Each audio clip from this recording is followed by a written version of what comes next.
Muy buenas noches, ingeniero Carlos. Mi nombre es Astrid Sánchez de la carrera de Administración de Empresas. El día de hoy le voy a hablar acerca de los beneficios de la comunicación oral y escrita para implementarlo en nuestra vida profesional.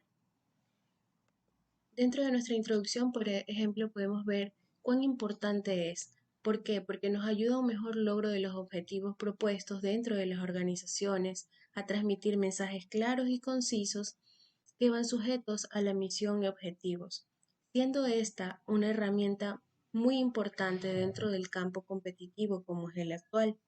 Es imprescindible desarrollar una comunicación efectiva para el logro de los objetivos. Además que también mejora nuestra capacidad, nuestras habilidades, porque conforme va creciendo nuestra habilidad intelectual, también mejoramos destrezas para poder comunicarnos. Y es realmente necesario dentro de las instituciones para así lograr el éxito. Dentro del desarrollo podemos ver que para la comunicación es necesario dos actores. Por una parte el emisor, que es el que transmite el mensaje, y otra el receptor, que es el que recibe, ya sea para pedir, facilitar, argumentar, comunicar el mensaje que se transmite a través de un código, siendo este la escritura como un medio. También llamado la lengua escrita, para expresar por gráficos o escritura. Aprendemos también a analizar textos. Muchos pensábamos que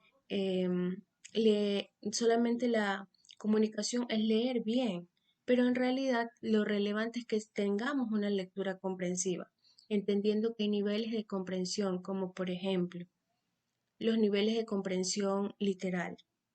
Se define así a la primera experiencia que tenemos con el texto, cómo lo desarrollamos, analizando las palabras que desconocemos, como por ejemplo en el diccionario.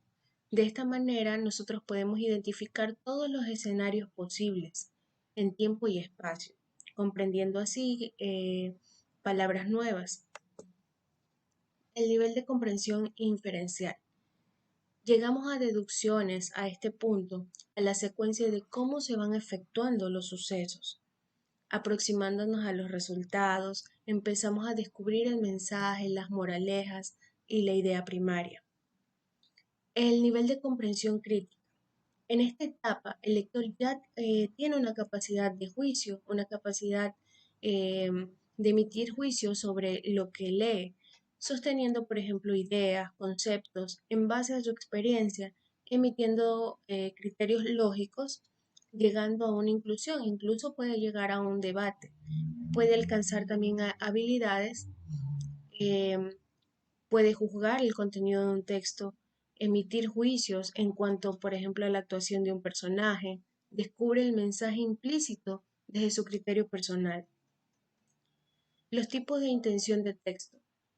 Es un conjunto de mensajes que emite el emisor con una comunicación clara y concisa. A medida de la historia nos indica que en el año 3500 a.C. los sumerios crearon la escritura, siendo la primera representación en cuanto a la comunicación escrita. Estas eran escritas sobre tablillas y plumón. Crearon signos, crearon gráficos. Por su género, por ejemplo, crearon signos y gráficos. Aquí, por ejemplo, en la imagen detalla de cómo eran las escrituras en aquel entonces. Eh, por género, existe una clasificación del tipo de textos. Vemos aquí, por ejemplo, el texto académico y el literario. Los textos académicos se refieren básicamente a la literatura con bases científicas, en base a estudios de la ciencia de interés, destinado, por ejemplo, a nuestros colegas, en lo cual llevamos a la reflexión y al análisis de un tema específico. Los textos literarios da lugar a la parte artística, a poesías, muchos párrafos, por ejemplo, escritos en verso, donde se producen eventos fantásticos y muchas veces irreales. Es creado para el público en general, amante de la lectura de este tipo.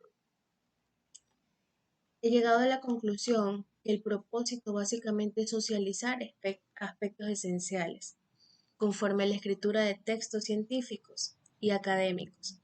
Es una investigación bibliográfica que se creó solamente con el apoyo de crear métodos inductivos, deductivos, llegar a un análisis documental, analítico y sintético. Estos que nos van a permitir, nos permiten la información necesaria sobre la redacción científica, procesar y desarrollar el don de la interpretación, hasta el punto de crear nuestras propias conclusiones. Nos permite desarrollar trabajos científicos como por ejemplo académicos dirigidos dentro de nuestro rol, ya sea estudiantil o dentro de nuestro ámbito laboral, con la única finalidad que más personas puedan recabar información valiosa, consultar y llegar a un análisis de forma tanto empresarial como lo hemos visto, mediante una buena comunicación escrita, por ejemplo, en el sustento jurídico social dentro de una empresa. eh, Puede, por ejemplo, ayudar para lo que son evidencias, comunicados, historias relevantes, presupuestos mediante gráficos. Depende a qué área dentro de la organización vaya dirigido, garantizando así el éxito en la comunicación dentro de una empresa. Con esto termino. Muchas gracias.